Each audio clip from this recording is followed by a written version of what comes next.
அப்போ தான் நான் பார்த்தேன். அப்போ வந்து பார்த்திங்கன்னா சில்வர் பெயிண்ட்டு போட்டு ரோபோ பண்ணுவார். அப்போ வந்து அதுலேருந்து அப்படியே நிறைய நிகழ்ச்சி நாங்கள் அப்படியே அடிக்கடி சந்திப்போம்.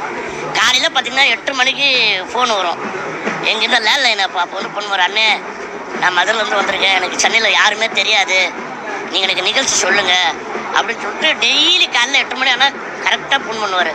சரி சங்கர் நான் சொல்கிறேன் அப்படின்னு சொல்லிட்டு அதுக்கப்புறம் பார்த்திங்கன்னா லட்சுமண் சூரிய கிட்ட நான் தான் வந்து ராம் சார் லட்சுமண் சார் கிட்ட சொல்லி இந்த மாதிரி வந்து ஒரு வித்தியாசமாக ஒருத்தர் பண்ணுறாரு, மதுரிலேருந்து வந்திருக்காரு ரோபோ சங்கர், அவர் வந்து உங்கள் நிகழ்ச்சிக்கு வந்து யூஸ் பண்ணிக்கிங்க அப்படின்னு சொல்லிட்டு நான் வந்து ஒரு ஃபோன் பண்ணி சொன்னேன். அப்போ பார்த்திங்கன்னா காமராஜ் அரங்கத்தில் இவர் வந்து அந்த சில்வர் பெயிண்ட் போட்டு ப்ரோக்ராம் பண்ணார்.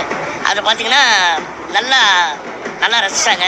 அன்றைக்கிலேருந்து பார்த்திங்கன்னா ரோபோ சங்கர் இல்லாத ப்ரோக்ராமே கிடையாது. லட்சுமண் சொல்லி எல்லா ப்ரோக்ராமும் அவர் இருப்பார்.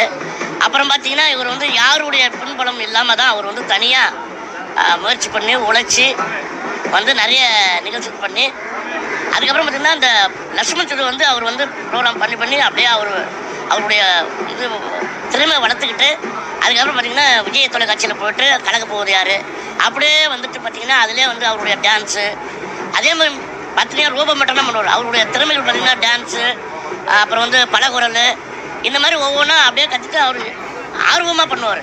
இந்த மாதிரி பண்ணி இன்றைக்கி வந்து பார்த்திங்கன்னா இன்றைக்கி ரோபோ சங்கர்னா இன்றைக்கி உலகத்துக்கே தெரியும், எல்லாருக்கும் தெரியும். அந்த மாதிரி நல்ல ஒரு ரேஞ்சுக்கு வந்துட்டு திடீர்னு பார்த்தா இந்த மாதிரி டக்குன்னு வந்து ரசிகர்களும் சரி எங்களை மாதிரி நண்பர்களும் சரி சினிமா சின்னத்திரை எல்லாமே பார்த்திங்கன்னா இந்த மாதிரி ஒரு இன்ப அதிர்ச்சி கொடுத்துட்டாரு.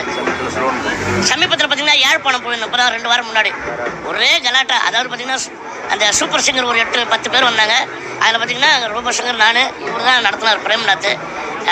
அப்போ பார்த்திங்கன்னா இங்கேருந்து போகிற வரைக்கும் வர வரைக்கும் ஒரே கலாட்டா. அந்த ஏர்போர்ட்டில் சரி இது பண்ண அவர் இருக்கிற இடம் அது எந்த இடமா இருந்தாலும் சரி அவரும் ஜாலியாக இருப்பார், சுற்றி ஜாலியாக இருப்பார். அந்த மாதிரி ஒரு நல்ல கலைஞன். நம்ம ஒரு நல்ல கலைஞனை திறமையான கலைஞனை நம்ம வந்து இழந்துட்டோம். அதனால் வந்து என்ன சொல்கிறது, அவங்க குடும்பத்தை ரொம்ப ரொம்ப கஷ்டப்படும். உண்மையில் வந்து கடவுளுக்கு வந்து அவங்களுடைய அந்த குடும்பத்தாருக்கு தேர்த்து கொடுத்து அவங்க வந்து இருக்கணும். ஆமாம் எல்லாம்